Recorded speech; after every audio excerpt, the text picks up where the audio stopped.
ठीक है दोस्तों, ऑस्ट्रेलिया वही गलतियां दोहरा रहा है जो यूरोप और हमारे सांस्कृतिक पूर्वज यूनाइटेड किंगडम ने 20-30 साल पहले बहुसांस्कृतिकता के नाम पर की थी। और उन देशों में क्या हो रहा है, मैं आपको उसकी एक झलक दिखा दूं। पश्चिम में बहुसांस्कृतिकता विफल हो चुकी है। ये लंदन था कुछ ही दिन पहले जब मोरक्को को फ्रांस ने बाहर कर दिया था। इसका इंग्लैंड से कोई लेना देना नहीं था। लंदन में मुस्लिम पुरुषों की भीड़ दंगा कर रही थी और उनकी पुलिस हालात पर काबू भी नहीं कर पाई। उन्हें इस इलाके से खदेड़ दिया गया। लगभग हर दूसरे हफ्ते यहाँ आतंकी हमले हो रहे हैं। ये आदमी 45 साल का मुस्लिम प्रवासी है जिसने लंदन में 2 यहूदी लोगों को चाकू मार दिया। ये घटना पिछले महीने हुई थी। ये पेरिस की बात है, बस कल ही की। ये फिर से पेरिस की बात है जब फ्रांस ने मोरक्को को बाहर कर दिया। इसे देखिए, ये सब बहुसांस्कृतिकता के नाम पर है। क्या बहुसांस्कृतिकता सुंदर नहीं? देखिए, ये बेरूत या तेहरान में है। ये फ्रांस है। इसे देखिए, यह फ्रांस है। और फ्रांसीसी लोग ऐसा नहीं कर रहे। हम ऑस्ट्रेलिया में इससे कुछ हद तक बचे हुए हैं, लेकिन बहुत ज़्यादा नहीं, क्योंकि हमारे पास ये राजनेता है जो हमें बताते हैं कि बहुसांस्कृतिकता हमें कैसे समृद्ध करती है। इस आदमी को सुनिए, क्रिस मिन्स। बहुसांस्कृतिकता आधुनिक ऑस्ट्रेलिया का अहम हिस्सा है और इसका मतलब है कि यही सबसे अच्छा रास्ता है, यही सबसे अच्छा तरीका है ये सुनिश्चित करने का कि हम साथ रह सकते हैं और न सिर्फ हम साथ रहते हैं। यही तरीका है जिससे वे साथ रहते हैं। दोस्तों, मैंने अभी आपको दिखाया कि वे कैसे साथ रहते हैं। यही तरीका है जिससे वे साथ रहते हैं। ये फ्रांस है। उनके राजनेता ने वही भाषा और बातें दोहराई। चलो साथ रहें, देखो उसे। एक निर्दोष बस स्टेशन या बस स्टॉप पर गुस्सा निकालना, माफ कीजिए, उन्होंने बस उसे तोड़ दिया, बस उसे नष्ट कर दिया, कोई वजह नहीं। इसे देखो, ये बेलफास्ट है। और न सिर्फ प्रवासी ही ऐसा कर रहे हैं, बल्कि स्थानीय लोग भी। वे भी गुस्सा हो जाते हैं क्योंकि उन्हें कोने में धकेल दिया जाता है, तो वे भी प्रतिक्रिया करते हैं। इसे देखो, ये उत्तरी द्वीपवासियों की प्रतिक्रिया है एक घटना के बाद। एक अफ्रीकी शरण मांगने वाले व्यक्ति ने बेलफास्ट में एक स्कॉटिश व्यक्ति का सिर काटने की कोशिश की, तो स्थानीय लोगों ने प्रतिक्रिया दी। और इसे देखो, इन मुसलमानों की भीड़ देखो। ये इंग्लैंड में ही पैदा और पले बढ़े हैं। ये दूसरी तीसरी पीढ़ी के मुसलमान साधारण ईसाइयों को, जो बस अपना ईसाई जुलूस निकाल रहे हैं, उकसा रहे हैं। इन्हें देखो, इस बंदर को देखो जो ऊपर नीचे कूद रहा है। सबसे महान अल्लाह सबसे महान है। डॉक्टर बेन, हेलो क्या हाल है? डॉक्टर बेन, हेलो क्या हाल है? इसे देखो, और हमने इसका थोड़ा सा हिस्सा यही ऑस्ट्रेलिया में देखा है ना? हमने ये ऑस्ट्रेलिया में देखा है। इसे देखो, ये ऑस्ट्रेलिया है। क्यों? यही बात क्रिस मिन्स कह रहे हैं। हम साथ साथ रह सकते हैं। यहाँ देखने लायक कुछ नहीं है। इसे देखो, क्या यह सुंदर नहीं है? ये सिर्फ मुसलमानों की बात नहीं। इसे देखो। अब हमारे फूड कोर्ट्स। माफ कीजिए, नहीं नहीं, ये बहुत हिंसक है। मैं आपको ये वीडियो नहीं दिखा सकता। ये एक वीडियो है जिसमें एक किशोर को इस घर के अंदर तक खदेड़ा गया था। मुझे लगता है कि ये घर उसके दोस्तों का था। लड़का मंडा से था, गोरा था। उसे इस घर के अंदर तक खदेड़ा गया और इन अफ्रीकी युवाओं के एक समूह ने उसे लगभग 20 बार चाकू मारा।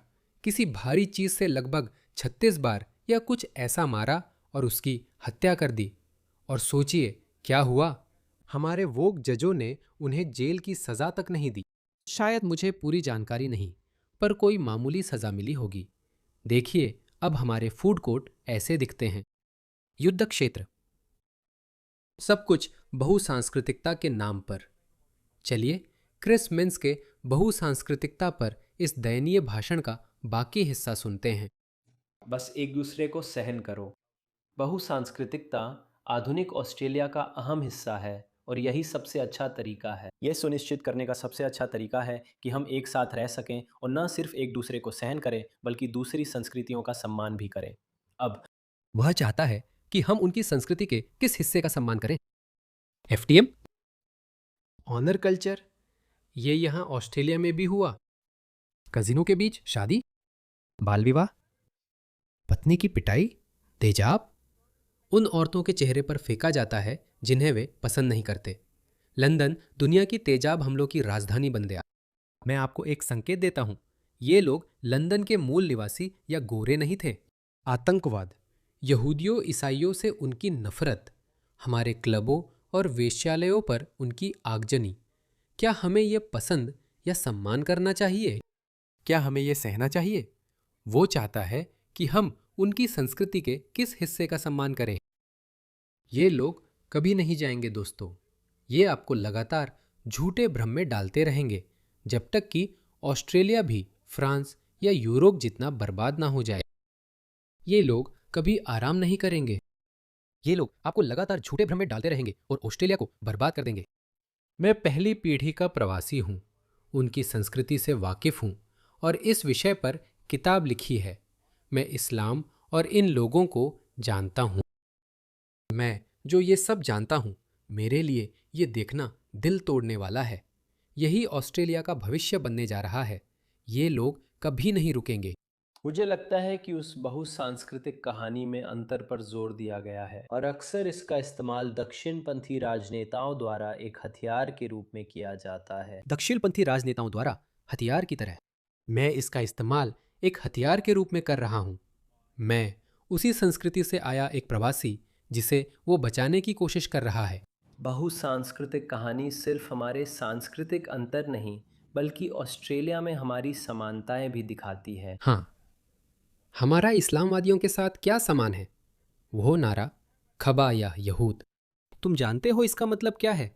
इसका मतलब है कि मोहम्मद ने खबा में यहूदियों के साथ जो किया था वही हम यहाँ ऑस्ट्रेलिया में करेंगे।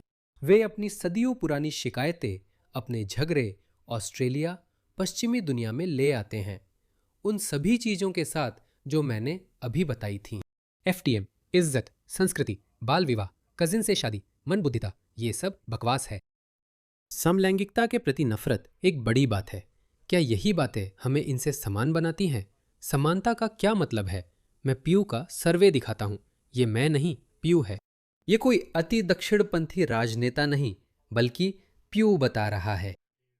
एक विश्वसनीय अध्ययन। क्या आप शरिया को देश का कानून बनाना चाहते हैं या नहीं? अब असली मुद्दे पर आते हैं। अफगानिस्तान। 99% अफगान चाहते हैं कि शरिया देश का कानून बने।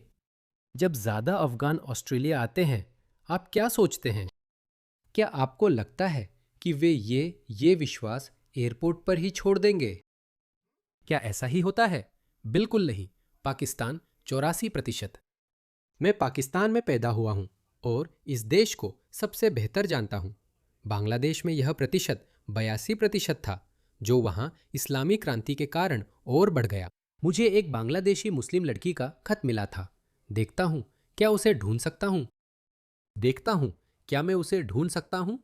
मैंने उससे वादा किया था कि इसे दर्शकों को सुनाऊंगा और उसने मुझे सख्ती से कहा था कि उसकी पहचान छुपी रहे। ठीक है प्रियदा, मैं लिखूंगा, तुम्हारा संदेश पढ़ूंगा और पहचान छुपाऊंगा। हैरिस सुल्तान। उम्मीद है आप इसे पढ़ेंगे। मैं 18 साल की बांग्लादेशी लड़की हूँ। हाई स्कूल में पढ़ती हूँ। ज़्यादातर बांग्लादेशी विदेश, खासकर अमेरिका, यूके, ऑस्ट्रेलिया, यूरोप में बसते हैं। बांग्लादेश अब 92% मुस्लिम देश है और मैं आपको याद दिला दूं, ये पहले सिर्फ 80% था। 20% हिंदू थे। सब खत्म हो गए, सब खत्म हो गए। यहाँ आदिवासी लोगों का शोषण हो रहा है। ये लोग कहते हैं कि वे उपनिवेशवाद के खिलाफ हैं और आदिवासियों के साथ हैं, लेकिन वास्तव में ऐसा नहीं करते। मुसलमानों को किसी भी समुदाय की परवाह नहीं है, किसी भी समुदाय की। उन्हें कोई फर्क नहीं पड़ता। इनके बारे में एक मशहूर कहावत है, मुसलमान जब अल्पसंख्यक होते हैं तो वे धर्मनिरपेक्ष और उदार लोकतंत्र चाहते हैं। वे अल्पसंख्यक अधिकारों की मांग करते हैं, लेकिन जब वे बहुसंख्यक हो जाते हैं तो वहाँ कोई अल्पसंख्यक अधिकार नहीं रहते। बांग्लादेश अब एक भयानक देश बन गया है। जुलाई 2024 की क्रांति के बाद जिसमें तानाशाह शेख हसीना को हटाया गया, यहाँ असली कट्टरता दिख रही है। हाँ, हसीना एक बहुत बुरी तानाशाह थी, लेकिन उन्होंने कट्टरता को नियंत्रण में रखा, जो एक अच्छी बात थी। ये 2026 में बांग्लादेश के कुछ तथ्य है। इस्लामी कट्टरता अपने चरम पर है। महिलाओं की स्थिति खराब है। समाज महिला विरोधी हो गया है।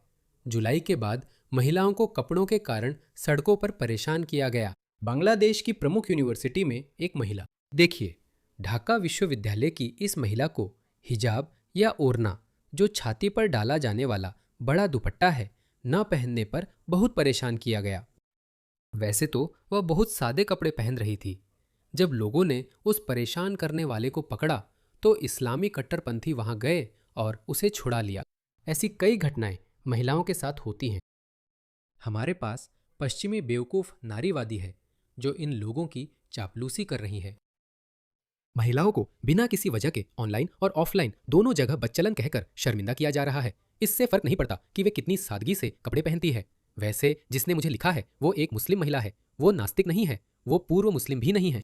वह मध्य मार्गी लिपस्टिक मुस्लिम है। कपड़ों की सादगी मायने नहीं रखती। जब मैं बाहर जाता हूं तो लगभग हर महिला को बुर्के में देखता हूं, पूरा का पूरा निंजा जैसा कूड़ेदान का थैला। वे विश्वविद्यालय जाने वाली महिलाओं को बदचलन कहते हैं और मानते हैं कि वे खुलेआम मेल जोल करती है और उनका चरित्र नहीं होता।